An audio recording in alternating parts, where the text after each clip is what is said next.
অভিনন্দন পশ্চিমবঙ্গের নবনির্বাচিত মুখ্যমন্ত্রী জনাব শুভেন্দু অধিকারী। বাংলাদেশের রাজাকার, জিহাদি, জঙ্গি, বিহারি, পাকি প্রেমী, জামাত, বিএনপি, এনসিপি, ছাত্র শিবির, ছাত্রদল অর্থাৎ বাংলাদেশের স্বাধীনতার বিপক্ষের যতগুলা শক্তি আছে বাংলাদেশে রাজনৈতিকভাবে যারা প্রভাব বিস্তার করার চেষ্টা করে তাদের মাথার উপর এক প্রকার আকাশ ভেঙে পড়েছে। কারণ পশ্চিমবঙ্গে এমন একজন ব্যক্তি চিফ মিনিস্টার নির্বাচিত হয়েছেন যে কিনা 5 আগস্টের পর থেকে রাজাকারদের বিরুদ্ধে, ইউনুস গংয়ের বিরুদ্ধে, সন্ত্রাসী জঙ্গি জামাত বিএনপির বিরুদ্ধে একাধিক সাক্ষাৎকার দিয়েছে, যে কিনা বাংলাদেশের প্রধানমন্ত্রী বঙ্গবন্ধু কন্যা শেখ হাসিনাকে সর্বোচ্চ সম্মান প্রদর্শন করেছেন। বাংলাদেশ আওয়ামী লীগের ফেসবুক পেজ থেকে, অফিসিয়াল যে ফেসবুক পেজ, সেখান থেকে শুভেন্দু অধিকারী এবং বিজেপিকে একটা শুভেচ্ছা জানিয়েছে তারা একটা প্রেসের মাধ্যমে। এটা নিয়ে বিভিন্ন ধরনের বিতর্ক হচ্ছে, সেখানে সাবেক প্রধানমন্ত্রী শেখ হাসিনা উল্লেখ করার কারণে আওয়ামী লীগের একাধিক অনলাইন বিশ্লেষক অনেকেই বিভিন্ন ধরনের বিতর্ক করার চেষ্টা করছেন। তাদের উদ্দেশ্যে একটা কথা, দেখেন, রাজনীতিতে ডিপ্লোমেসি অনেক গুরুত্বপূর্ণ একটা পার্ট। তারেক রহমানের সরকার নির্বাচিত হোক কিংবা নির্বাচিত না হোক, কিংবা জনগণের ভোটে হোক কিংবা না হোক, এই সরকার একটা নির্বাচন দিয়ে ক্ষমতা এসেছে। এরপর ভারত সরকার কিন্তু তারেক রহমানকে প্রধানমন্ত্রী হিসেবে শুভেচ্ছা জানিয়েছে। বঙ্গবন্ধু কন্যা ভারতে অবস্থান করে তিনি চাইলেও ডিপ্লোমেসির ঊর্ধ্বে গিয়ে তাকে রানিং প্রধানমন্ত্রী হিসেবে কোনো প্রেস দিতে পারেন না। সুতরাং সেই জায়গা থেকে আমি ব্যক্তিগতভাবে মনে করি এই প্রেসটা দেওয়া হয়েছে যেহেতু ভারতবর্ষ তারেক রহমানের সরকারকে শুভেচ্ছা জানিয়েছে, বঙ্গবন্ধু কন্যা ভারতবর্ষে অবস্থান করছেন, সেই জায়গা থেকে তিনি সাবেক প্রধানমন্ত্রী হিসেবে নিজেকে সম্বোধন করেছেন এবং আওয়ামী লীগের ফেসবুক পেজ থেকে এইটাই দেওয়া হয়েছে। এইটা নিয়ে বিতর্ক করার মতো কোনো বিষয় আমি দেখছি না। আরো একটা বিষয় নিয়ে বিতর্ক করার চেষ্টা করা হচ্ছে যে শুভেন্দু অধিকারীকে বিশেষভাবে কেন শুভেচ্ছা জানানো হলো। দেখেন, পৃথিবীতে প্রত্যেকটা সম্পর্ক নিয়ন্ত্রিত হয় দেওয়া এবং পাওয়ার মাধ্যমে। অর্থাৎ আপনার সাথে কারো সম্পর্ক নির্ধারণ হয়, আপনি দিবেন, আপনি নিবেন, আপনি দিবেন না, আপনি নিবেন না। 5 আগস্টের পর থেকে যখন বাংলাদেশ আওয়ামী লীগের পক্ষে কথা বলার মতো কেউ ছিল না, 5 আগস্টের পর যখন আওয়ামী লীগের নেতাকর্মীদের উপর নির্যাতন, নিপীড়ন, হত্যা, খুন, গুম, যাবতীয় অপকর্ম আওয়ামী লীগের বিরুদ্ধে করা হয়েছে, বঙ্গবন্ধুকে অসম্মান করা হয়েছে, শেখ হাসিনাকে অসম্মান করা হয়েছে, এইসব বিষয় আন্তর্জাতিক গণমাধ্যম কিংবা উপমহাদেশের বিভিন্ন গণমাধ্যমে তুলে ধরার মতো কেউ ছিল না। আওয়ামী লীগের নেতাকর্মীরা বিভিন্ন জায়গায় পলাতক, জীবন রক্ষার জন্য বিভিন্ন জায়গায় অবস্থান নিয়েছে। সেই সময় তারা কিন্তু সামাজিক যোগাযোগ মাধ্যম বলেন কিংবা গণমাধ্যম বলেন কথা বলার সুযোগ পায়নি, কথা বলার সাহসটুকু দেখাতে পারেনি। ঠিক 5 আগস্টের পর থেকে এই একটা মানুষের উপর আমি ব্যক্তিগতভাবে কৃতজ্ঞ, তিনি আমাদের হয়ে কথা বলেছেন। তখন আমাদের যে কথাগুলো বলার প্রয়োজন ছিল ঠিক সেই কথাগুলা শুভেন্দু অধিকারীর মুখ থেকে আমরা শুনেছি। ভারতের প্রত্যেকটা গণমাধ্যমে তিনি বাংলাদেশের হিন্দু নির্যাতন, বাংলাদেশে আওয়ামী লীগের নেতাকর্মীদের উপর নির্যাতন, বঙ্গবন্ধুকে অসম্মান, শেখ হাসিনাকে অসম্মান সবকিছু নিয়ে একাধারে বলে গেছেন। সুতরাং তার প্রতি একটা বিশেষ কৃতজ্ঞতা বোধের জায়গা আওয়ামী লীগের নেতাকর্মীদের থাকা উচিত বলে আমি মনে করি।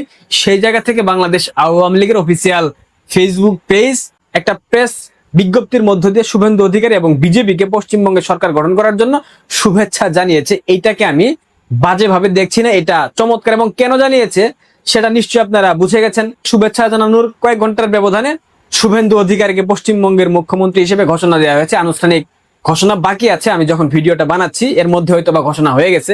আগামীকাল কলকাতার প্যারেড গ্রাউন্ড কোনো একটা জায়গায় হয়তোবা সেখানে তার শপথ গ্রহণ অনুষ্ঠান হবে, সেখানে নরেন্দ্র মোদী থাকবেন, বিজেপির সকল রাজ্যের যারা মুখ্যমন্ত্রী তারা উপস্থিত থাকবেন। একটা উৎসব মুখর পরিবেশে আগামীকাল শুভেন্দু অধিকারী, যিনি কিনা বাংলাদেশের রাজাকার, জিহাদি, বিহারি, জঙ্গি, জামাতি, বিএনপির বীজদের জন্য একটা আতঙ্কের নাম, শুভেন্দু অধিকারী মুখ্যমন্ত্রী হওয়ার পর থেকে বাংলার আকাশে আমরা অন্ধকারের ছায়া দেখতে পাচ্ছি। বাংলার আকাশ বলতে কাটা তারের ওপারে নর্থ ওয়েস্ট বেঙ্গল বাংলাদেশে আমরা অন্ধকার ছায়া দেখতে পাচ্ছি। কারণ তাদের জঙ্গি সিস্টার, তাদের জঙ্গি মাতা মমতা বন্দ্যোপাধ্যায়ের পরাজয়ের পর তার অনেকটা কষ্টে আছে। সুতরাং এগুলা নিয়ে বলার কিছু নাই, এটাই বলার ছিল। বাংলাদেশ আওয়ামী লীগের পেজ থেকে যে ধরনের বিবৃতি দেওয়া হয়েছে, প্রেস বিজ্ঞপ্তি দেওয়া হয়েছে, এটাকে আমি সাধুবাদ জানাই। আমি অনেক সমালোচনা করি যেটা ভালো উদ্যোগ, যেটা ভালো কাজ সেটার প্রশংসা করতে হবে, যেটা ভুল সেটা ধরিয়ে দিতে হবে, যেটা সমালোচনা করার মতো বিষয় সেটাকে নিয়ে সমালোচনা করতে হবে। কেন সাবেক বলা হয়েছে প্রধানমন্ত্রী শেখ হাসিনাকে, এবং কেন শুভেন্দু অধিকারীকে স্পেশালি শুভেচ্ছা জানানো হয়েছে, নিশ্চয়ই সেটা আপনারা বুঝতে পেরেছেন, আমি বুঝাতে সক্ষম হয়েছি। আজকে পশ্চিমবঙ্গে শুভেন্দু অধিকারীকে পশ্চিমবঙ্গের মুখ্যমন্ত্রী ঘোষণা দেওয়া হলো। আর আজকেই বাংলাদেশে একটা চমৎকার নাটকীয় ঘটনা ঘটিয়েছে বাংলাদেশের বর্তমান ক্ষমতাসীন সরকারের স্বরাষ্ট্রমন্ত্রী জনাব শিলং সালাউদ্দিন সাহেব। হঠাৎ করে কয়েক ঘন্টার সফরে, অর্থাৎ 24 ঘন্টার জন্য বাংলাদেশ সফর এসেছে পাকিস্তানের স্বরাষ্ট্রমন্ত্রী। কেন কেন এসেছে পাকিস্তানের স্বরাষ্ট্রমন্ত্রী বাংলাদেশ সফরে, কেন আসবে? এখানে ব্যাখ্যা দেওয়া হচ্ছে বর্তমান সরকারের পক্ষ থেকে, মাদক পাচার রোধে লুক দেখানো একটা সমঝোতা স্মারক, এই স্মারকে স্বাক্ষর করেছে দুই স্বরাষ্ট্রমন্ত্রী, অর্থাৎ পাকিস্তানের স্বরাষ্ট্রমন্ত্রী এবং বাংলাদেশের স্বরাষ্ট্রমন্ত্রী।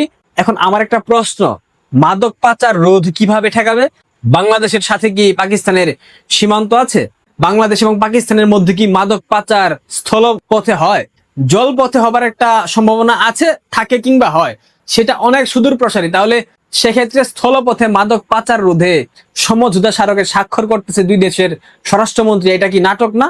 আমি যতটুকু জানি, ডিপ্লোমেসি যেটা বলে, রাষ্ট্রের বিভিন্ন অর্গান যেটা বলে, দুটো দেশের মাদক পাচার রোধে যে সমঝোতা স্মারকে স্বাক্ষর করা হয়, সেটা সেই দুই দেশের মধ্যকার যদি স্থল সীমান্ত থাকে, বাংলাদেশের সাথে পাকিস্তানের কোনো স্থল সীমান্ত নাই, সেক্ষেত্রে এই যে নাটক মাদক পাচার রোধে সমঝোতা স্মারকে স্বাক্ষর করা, এগুলা নাটক মঞ্চায়ন করে আমাদেরকে ভূগোল বুঝাতে পারবেন জনাব সালাউদ্দিন সাহেব, পরাধীনমন্ত্রী তারেক রহমান সাহেব? আর কত নাটক করবেন? আজকে হামের একটা শিশু মারা গেছে, যার পিতামাতা বিয়ের 11 বছর পর সন্তান জন্ম দিতে সক্ষম হয়েছে। সেই শিশু হামের টিকার অভাবে মৃত্যুবরণ করেছে। সেই পিতা এবং মাতা, তাদের মনের অবস্থা আপনারা কল্পনা করতে পারেন? শুধু এটাই না, হামে মৃত্যুর যে সংখ্যা দেখানো হচ্ছে, মোট সংখ্যা এটা ভুল। প্রায় 50 জনের উপরে শিশু মৃত্যুকে সরকার আনুষ্ঠানিকভাবে দেখায়নি। ইউনিসেফের যে সংখ্যা সেটা দেখায়নি, কারণ দেখালে এই সংখ্যা বেড়ে যাবে। ইউনুস গংকে বাঁচানোর জন্য জনাব তারেক রহমানের সরকার সর্বোচ্চ পরিকল্পনা চালাচ্ছে এবং সেই পরিকল্পনা মোতাবেক তারা এগিয়ে যাচ্ছে। কি বেহায়া রাষ্ট্রপ্রধান, কি বেহায়া তার রাষ্ট্রের অর্গান! মাঝে মধ্যে অবাক হই, আপনারা কাকে ক্ষমতায় বসালেন বলেন তো?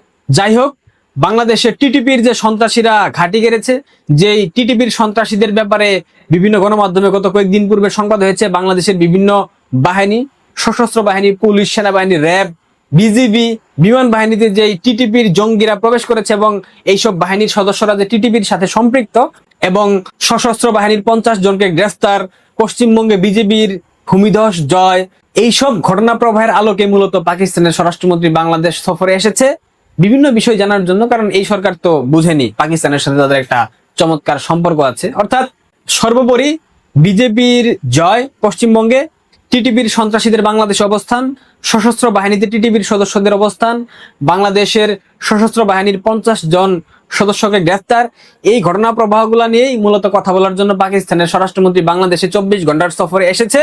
আর বাংলাদেশ সরকারের পক্ষ থেকে একটা নাটকীয় সমঝোতা স্মারক, যেটা আবার মাদক পাচার রোধে, এটা স্বাক্ষর করার জন্য নাকি এসেছে। হাইরে নাটক! এত সহজ আমাদেরকে ঘুল খাওয়ানো, এত সহজ না। যাই হোক, ভালো থাকবেন। আবারও একজন বাংলাদেশ আওয়ামী লীগের সমর্থক হিসেবে পশ্চিমবঙ্গের নবনির্বাচিত মুখ্যমন্ত্রী জনাব শুভেন্দু অধিকারীকে অসংখ্য অভিনন্দন।